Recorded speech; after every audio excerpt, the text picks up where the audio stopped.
आपण पाहत आहात जनलोक वार्ता, बातमी पहा विश्वासानं। आज आपण पुणे महानगरपालिकेचा एक कचरा डेपो रामटेकडी या ठिकाणी अस्तित्व कला मंचच्या वतीने जे आपल्या ज्या महिला ह्या ठिकाणी काम करतात त्यांच्यासाठी या ठिकाणी साड्या वाटप भोजीज ही करण्यात आलेली आणि अस्तित्व कला मंचचे या ठिकाणी सामाजिक कार्यकर्ते अध्यक्ष आपले योगेश भाऊ गोंधळे हे ह्याबद्दल थोडक्यात माहिती देतात। नमस्कार।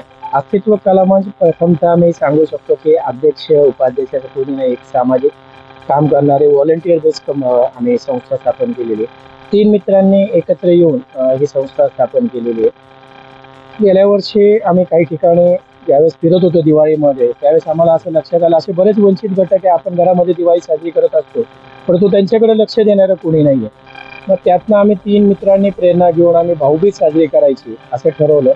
गेल्या वर्षी आपण वृद्धाश्रमामध्ये जाऊन भाऊबीज साजरी केली होती।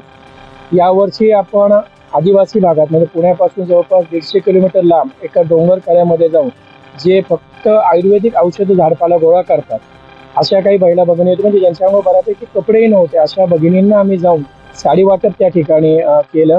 आणि त्यानंतर आकाशच्या माध्यमातून यावेळेस कचरा डेपोच्या महिला कचरा वेचण्याचं काम करतात। तर थोडक्यामध्ये आपण रोज घाण करायचं काम करतो आणि हे लोक साफ करायचं काम करतात, परंतु आपल्या घरी ज्यावेळेस आपण सण साजरा करत असतो त्यावेळेस आपण केलेला कचरा, लक्ष्मीपूजनानिमित्त वाजवलेले फटाके, हा सगळा कचरा आपण करत असतो, परंतु खरं काम साफ करण्याचं काम या ज्या माता भगिनी करीत असतात त्यांचा कुठेतरी त्यांचं ऋण फेडण्याचा भाऊबीजेच्या निमित्ताने एक छोटा भाऊ म्हणून त्यांच्या पाठीशी उभं राहण्याचा अस्तित्व कला मंचच्या वतीने आम्ही प्रयत्न करतोय। असंच सेवा आमच्याकडून अखंड घडत राहू हेच माऊलींच्या आणि स्वामींच्या चरणी प्रार्थना। त्याचबरोबर आज या अस्तित्व कला मंचच्या आपल्या या ठिकाणी भगिनी आहेत, त्यांना विचारूया। नमस्कार, मी डॉक्टर अश्विनी झेंडे। आज आपण इथे अस्तित्व कला मंचच्याद्वारे आपण भाऊबीज साजरी करायला आलेलो आहोत। खरं पाहता आपण यांना कचरेवाले वगैरे असे शब्द वापरतो, पण जर पाहायला गेलं तर कचरा आपण करतो, आपण कचरेवाले आहोत। ते स्वच्छ करतात या भगिनी आणि यांचं आज इथे आपण जर आलो तर आपण 5-10 मिनिटं थांबवू शकत नाही अशा ठिकाणी या काम करतात। त्यांचे कपडे वगैरे ते कसलाच विचार न करता त्या काम करतात। नीटनेटके कपडे नसतात व सणासुदीच्या वेळेसही त्यांना साधी साडी पण नीटनेटकी नसते। तर अस्तित्वाने हा विचार केला की नाही आपल्याला भाऊबीज, आम्ही मागच्या वेळेस नवरात्रामध्ये कचरा डेपोला आम्ही तेव्हा साड्या वाटप करायला गेलो, तेव्हा आम्ही ठरवलं की नाही आपल्याला साड्या भाऊबीजही इथं साजरी करायला यायची आहे आणि आकाशच्या माध्यमातून आम्ही इथे आलो आणि आज ही भाऊबीज साजरी करत आहोत। आकाश, तुझे धन्यवाद आणि तुमचे सगळ्यांचे खरं तर आम्ही ऋण फेडू शकत नाही। Thank you so much. त्याचबरोबर अस्तित्व कला मंचचे आकाश या ठिकाणी उपस्थित आहेत, त्यांनाही याविषयी विचार। आज या ठिकाणी आपण हडपसर रामटेकडी कचरा डेपो या ठिकाणी आपण आलेलो आहोत। तरी या ठिकाणी आल्यानंतर मी रामटेकडीमध्येच राहतो, जेणेकरून इथली परिस्थिती बघताना योगेश भाऊंना सांगितलं की आपल्याला असा कार्यक्रम घ्यायचा इथे। त्यांचेही मला वेळोवेळी मार्गदर्शन असतं, पण यावेळेस मी त्यांना सांगितलं आपण या ठिकाणी घेऊ आपण, आणि त्यांनी मला याआधी ही कल्पना दिलेली होती। पण भाऊबीजेचा मुहूर्त पाहून आणि आपण तर घरी भाऊबीज आपल्या बहिणीसोबत साजरी करतोच, जेणेकरून समाजामध्ये पण असे काही भगिनी आहेत, ते कचरा डेपो असेल, झाडू खात्यातले असतील, आपण कचरा करणार आणि ते साफ करणार, अशा महिलांसोबत भाऊबीज साजरी करण्याचा उपक्रम योगेश भाऊंनी आम्हाला सांगितला आणि ते आज नियोजन केलं। त्यांच्यामार्फत आज इथं कार्यक्रम घेऊ शकतो आपण। अशा बऱ्याच ठिकाणी अजून आपल्याला कार्यक्रम घ्यायचा आहे। योगेश भाऊंचे मार्गदर्शन इथून पुढेही असू द्या आणि भविष्यामध्ये असे बरेच कार्यक्रम घेऊ आज, जेणेकरून समाजामध्ये आपण बघतोय राजकारणी भरपूर आहेत, पैसेवाले लोक भरपूर असतील, पण जेणेकरून ते म्हणतात ना, जुनी म्हण आलेली आहे की पैसा भरपूर असून फायदा नाही, ते देण्याची दानत असली पाहिजे। तर ते आम्ही अस्तित्व कला मंचच्या मार्फत सर असतील, मॅडम असतील, यांच्या मार्फत आम्ही वेळोवेळी करत आलेलो आहे। आज अस्तित्व कला मंच फक्त एकच काम नाही करत आहे, अनाथ आश्रमातील मुलांना जेणेकरून दत्तक घेण्याचं चाललेलं आहे त्यांचं, आणि असे बरेच अनाथ आश्रम आम्ही चालवतोय।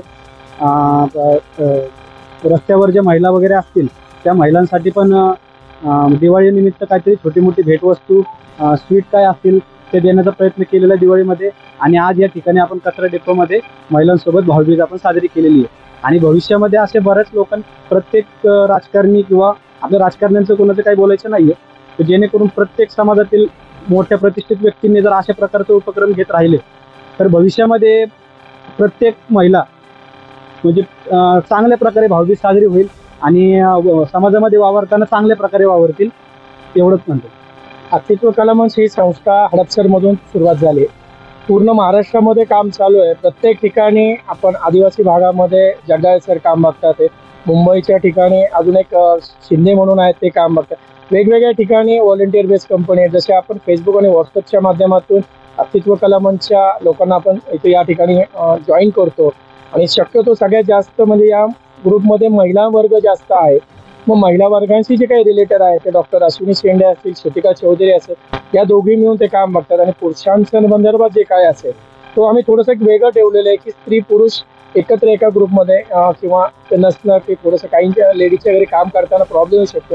तर ते सुद्धा आम्ही या ठिकाणी पाहिलेलं आहे की बाबा महिलांची सुरक्षितता आणि महिलांना काम करताना आपल्या घरामध्ये काम करताना जसं फ्रीडम किंवा जसा आत्मविश्वास पाहिजे तसं अस्तित्व कला मंचच्या माध्यमातून दिलं जातं. अशा पद्धतीने हे काम चालतं. अस्तित्व कला मंचतर्फे आपल्यासाठी करण्यात आली त्याबद्दल आपलं काय म्हणणं? तुम्ही आले, तुम्ही समाजाने आम्हाला भाऊबीजेचा आनंद दिला असं आमचं समजतं.